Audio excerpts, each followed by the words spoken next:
Se você não sabe fazer bolo de cenoura ou sempre que tenta dar errado, eu vou te ensinar agora. Essa receitinha é muito fácil de fazer, ele fica uma delícia, super fofinho e o melhor, com essa cobertura super econômica que não leva creme de leite e nem leite condensado. Comecei colocando no liquidificador 3 ovos inteiros, meio copo de óleo e o leite que a gente vai usar dá pouco mais de meio copo. Eu não uso 100% só o óleo, porque o meu sempre sola só com óleo, eu sempre coloco leite. Eu vou usar também 2 cenouras bem grandes, cortadas bem fininhas assim. Eu ralei ela naquele ralo mais fininho, para ela não forçar muito o liquidificador. Se você não tiver liquidificador para fazer essa receita, você corta a cenoura bem fininha assim no ralo e coloca ela para cozinhar. Quando ela estiver bem molinha, você pode misturar nos outros ingredientes que o bolo vai ficar perfeito. Essa é uma ótima dica para quem não tem liquidificador e quer fazer um bolo de cenoura.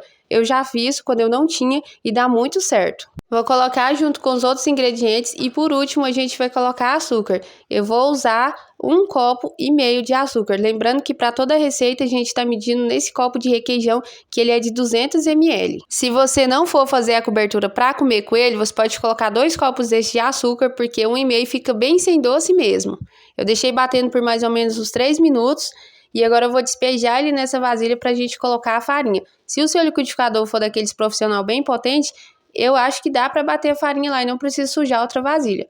Eu vou colocar 3 copos bem cheios de farinha. Essa farinha é sem fermento. O fermento a gente vai colocar por último. Eu vou misturar bem com o fouet e essa massa ela fica mais grossinha assim mesmo. Ela não fica muito rala depois que você terminar de misturar toda a farinha. E não precisa colocar leite, não precisa colocar mais óleo ou ovo, porque ela é assim mesmo. Ela não fica bem rala, igual os outros bolos que a gente faz. E por último, eu vou colocar uma tampinha dessa de fermento. Se você não tiver fermento, eu já ensinei essa dica em outro vídeo. Você pode colocar 1 colher de bicarbonato e 1 colher de suco de limão. E se você não tiver o limão, você pode colocar só 2 colheres de bicarbonato, que dá certo também.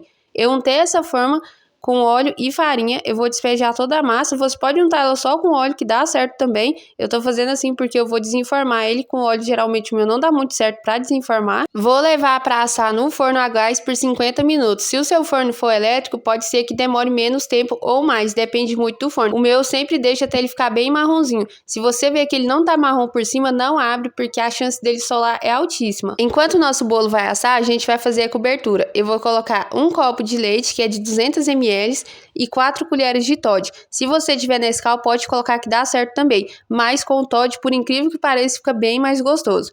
Coloquei também 3 colheres bem cheias de açúcar e 2 colheres de margarina. Eu coloquei todos os ingredientes na panela com o fogo ainda desligado.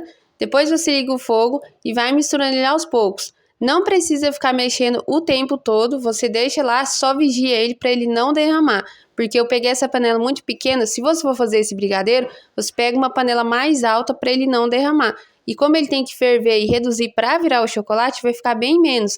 Essa quantidade que eu fiz só dá para colocar em cima do bolo. Se você quiser dobrar a quantidade dos ingredientes para fazer mais, para colocar em volta dele também, não só em cima, você pode fazer que dá certo também. Eu fui mexendo ele de vez em quando para não grudar no fundo e para não derramar. E se você for fazer numa frigideira ou em uma panela que não tem antiaderente, você vai ter que mexer mais vezes para ele não grudar no fundo e queimar. E o tempo total que demorou para ele ficar pronto depois que começou a ferver foi 15 minutos para ele chegar nessa consistência. Se você quiser ele mais grosso, você pode deixar mais tempo até ele engrossar mais. Dá para fazer até aquele brigadeiro de enrolar com essa receitinha aqui. Com o nosso bolo já pronto, eu desenformei ele frio. Eu não tive tempo na hora que ele estava quente, mas eu recomendo desenformar ele quente. Porque o meu tive que furar ele com a faca todinha assim para tirar e deu muito trabalho. Eu sempre desenformo quente e dá certo.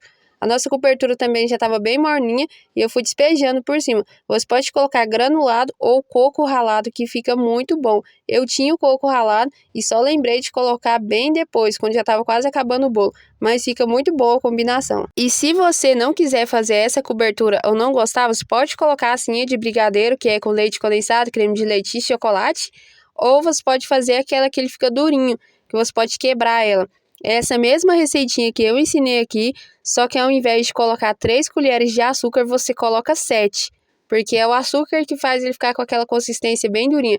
Deixa reduzir bastante. Quando você vê que já tá desgrudando do fundo da panela, você pode colocar no bolo, que vai ficar aquela casquinha por cima bem durinha. E tá pronto o nosso bolo de cenoura. Eu cortei um pedaço para vocês verem o tanto que ele fica fofinho por dentro. Fica muito macio, muito gostoso, não fica enjoativo. fica uma delícia. E se você gostou dessa receitinha, já comenta aqui se você vai fazer e compartilha com alguém da sua família que também ama bolo de cenoura. Obrigado por assistir até aqui e até a próxima!